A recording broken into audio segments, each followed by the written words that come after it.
Ici le philosophe jovialiste André Moreau, qui vous parle de Montréal. Aujourd'hui, c'est une occasion privilégiée que je saisis par les cheveux. En effet, je me suis fait par Facebook, via Jackie Lacossière, une nouvelle bande d'amis haïtiens de Port-au-Prince et des autres villes d'Haïti. Comme ils sont nombreux et très enthousiastes, j'ai décidé de faire ce vidéoclip pour eux spécialement, bien que tous les amis d'André Moreau pourront en profiter. Mais c'est pour eux que je parle. Alors mes chers amis, j'ai découvert que vous étiez très actifs en Haïti, que vous lisiez mes livres, que vous discutiez mes idées dans des forums, et je veux vous dire que ça me fait chaud au cœur.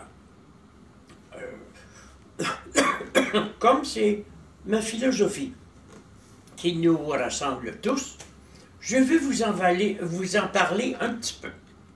D'abord, rappelez-vous que même si j'ai fait de très fortes études, je ne suis pas un penseur académique et je ne donne pas un enseignement doctrinal.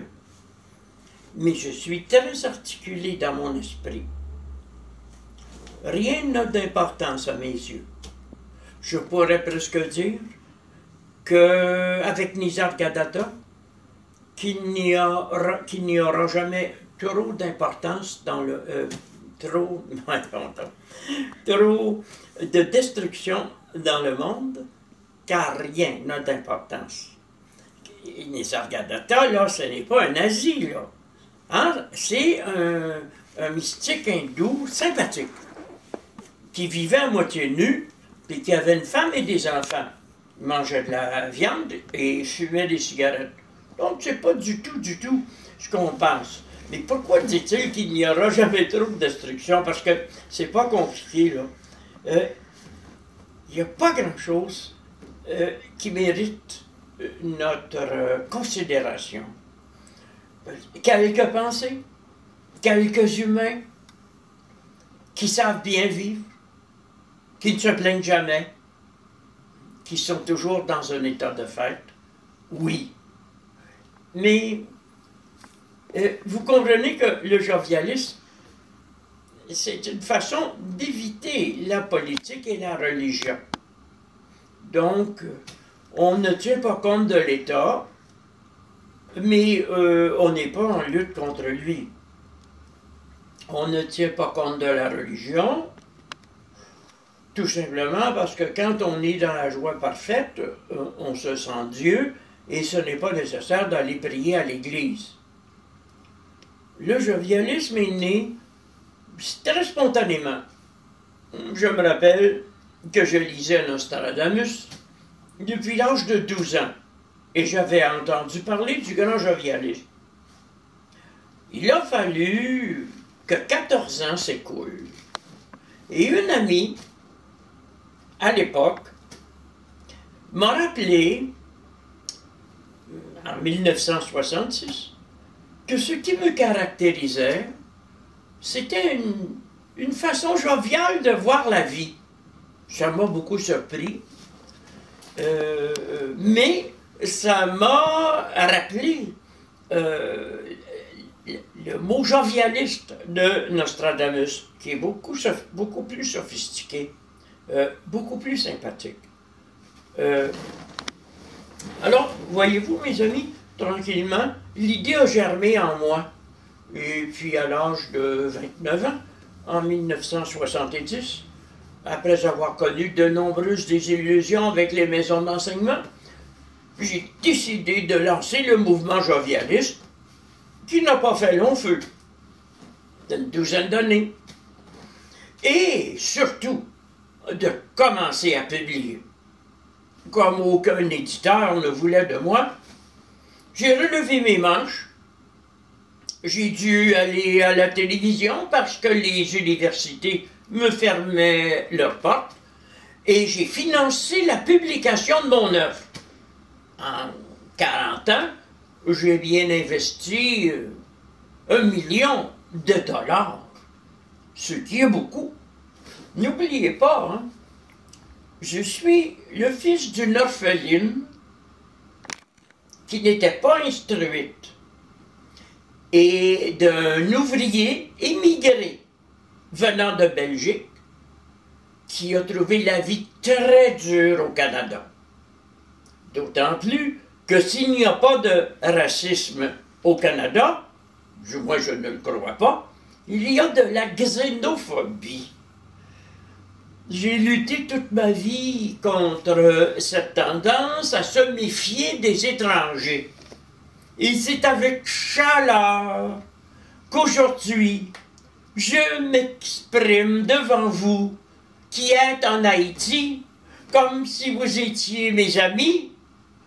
Que dis-je? Mes frères et mes sœurs. Que dis-je? Mes véritables parents.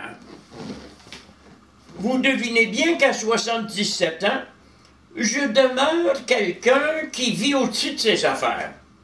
Mes poches sont vides, je n'ai plus de voiture, mais je n'ai pas de misère, parce que ma vie est un enchantement. Je crois à la vie magique. Quand j'étais enfant, les religieuses catholiques qui m'enseignaient nous disaient que la vie était une vallée de larmes. Je ne les ai pas crus. J'ai pensé que la vie était un jardin magique, qu'il ne fallait pas s'en faire, et qu'il valait mieux ne rien faire que de se tuer au travail. Je suis donc devenu, progressivement, mais encore assez jeune, un adepte de l'oisiveté créatrice. Ici, j'ai tant écrit, au point de publier 73 livres, c'est simplement parce qu'écrire ne me demandait aucun effort. Je n'appelle pas cela du travail. C'est comme si j'ouvrais le robinet et que l'eau se mettait à couler. On n'a pas à faire d'effort pour ouvrir un robinet, n'est-ce pas? Ben, c'est la même chose dans le domaine de la pensée. Très jeune, écoutez bien ça. Ma mère m'a dit, en m'assoyant sur ses genoux, je devais avoir 7 ans. Mon fils, tu es surnaturel. Et voyez-vous, je l'ai cru. La voisine disait à son petit garçon qui avait à peu près mon âge, « T'es un petit niaiseux, puis tu vas aller vendre des pinottes au forum. » Lui aussi, il l'a cru. Ce fut un beau désastre. Mais moi, j'ai grandi avec le sentiment que mon identité était divine. Et voulez-vous que je vous dise, je n'ai jamais tiré un grand honneur, ni une grande fierté d'être homme. Et voilà. Pas plus que d'être un mâle plutôt qu'une femme. Pas plus que d'être du Québec ou d'Haïti. J'aimerais ça être avec vous. Mais moi, je m'aperçois que quand je voyage, je deviens malade. Alors, il va falloir vous habituer à écouter mes vidéos à partir de mon salon. Et je peux vous assurer que c'est dans la joie que je vous parle. 1. Rappelez-vous, je me sens Dieu. 2. Je suis totalement irresponsable. 3. Je suis immoraliste. La morale, c'est caca. 4. Je suis anti-politique. Donc, il n'y a pas en moi de mouvement d'engagement, de mouvement de révolte. Je ne suis pas un révolutionnaire. Je suis simplement quelqu'un qui se désolidarise de la société. Et oui, je suis un antisocial. Et qui, lorsqu'on lui propose quand les institutions lui proposent quelque chose qu'il n'aime pas, qui a pris l'habitude de leur dire « non, merci ». C'est c'est la plus grande réaction que je m'autorise. Une abstention bienheureuse, une capitulation joyeuse,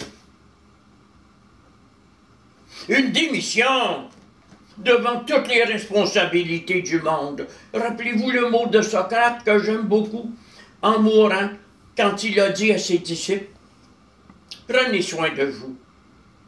Quoi que vous fassiez, vous vous en repentirez. » Moi, ça a bien fait mon affaire, ça. Ça ne m'a pas empêché de publier 73 livres, de prononcer 20 000 conférences, au moins dans ma vie, et de noter par écrit 15 000 rêves, des rêves nocturnes. Oui, j'ai une imagination onirique prodigieuse. Alors moi, j'espère vous donner le goût de laisser tout tomber, de ne pas croire que c'est en travaillant que vous allez bien vivre, mais en vous ouvrant à l'abondance de l'infini. Et rappelez-vous, comme l'infini est central partout, cette abondance, j'imagine, qu'étant votre premier objet de connaissance, vient de vous. J'appelle cela opérer la position infinie de moi-même. Voyez-vous, mes amis, je m'aime démesurément. Je veux m'amuser. Je congédie tous les empêcheurs de tourner en rond de l'univers et je me déclare un jovialiste. M'a-t-on compris?